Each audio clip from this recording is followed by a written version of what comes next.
Greetings, Flow State Jedis. Today I'm going to be talking about how you can manifest using the power of Shiva. Let's get it. Yeah, I'm inspired. I'm inspired. Flow Mashkaram and Flow Namaste. My name is Sumet Chatterjee from the Flow Zone Academy, and I'm a Flow State guide, and I help you feel better and perform better. I want to speak about my relationship to Shiva's energy.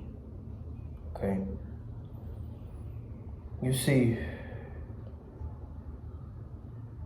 when you close your eyes, what do you see? You see darkness. A lot of us, man, we are afraid of that darkness. But understand that we were born in darkness. We were in a womb, correct? And every time we close our eyes and wish for something, we see that kala, which is that darkness.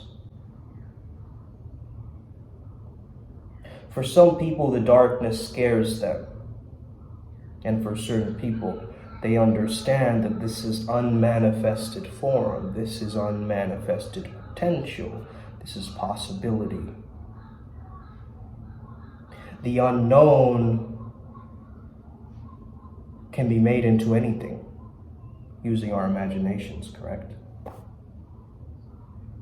So, as I've been working with different energies, one of the energies that I've worked with, primarily connected to my heart chakra, is Shiva. Kalabhairava, Mahadev, he takes on many different forms, but you've got to understand that Mahadev is essentially the source, right? He's the source, and he's not just a Hindu god, right? I don't want you to think of, because of Hinduism and how he's been created around that pantheon, that I can only study the Vedas and have access to him. Mahadev,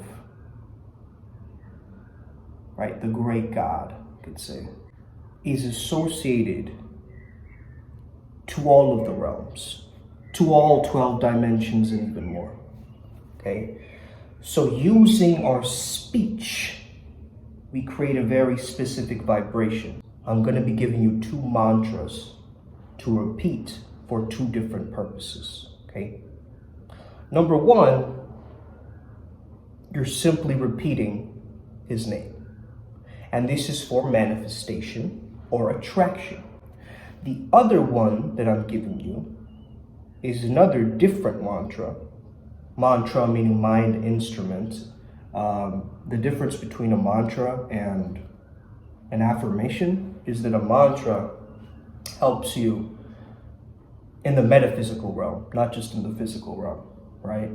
Affirmation might help you in the physical realm. Mantras help you in the spiritual world, okay?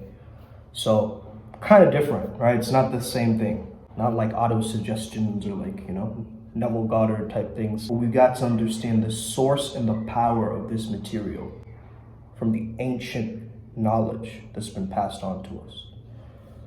So I'm trying to take these little skill sets and I'm going to make your peak performance better through these, right? And that's why I'm tapping into the ancient knowledge and how we can take that ancient knowledge and make it applicable to today. So we can be living, walking flow state embodiments, the sweet spot activators, right? The catalyst, that wherever we go, we start to create that impact in people. And I got to give a warning for both of these, right? The warning for this first one is you got to be careful what you wish for. You can't hold something negative in your mind and start saying this, because otherwise that's going to magnify or pull that energy towards you, right? There's consequences to this, right? So just first of all, understand that. Also want you to know that before doing this mantra, just get into a meditative state and have a conversation or just like a prayer for Shiva before you do this, saying that, hey, listen, I'm going to start chanting to you. I'm going to make this a part of my, weekly practice, daily practice, whatever. And I just want to say that I want this particular goal. If that goal is not meant for me,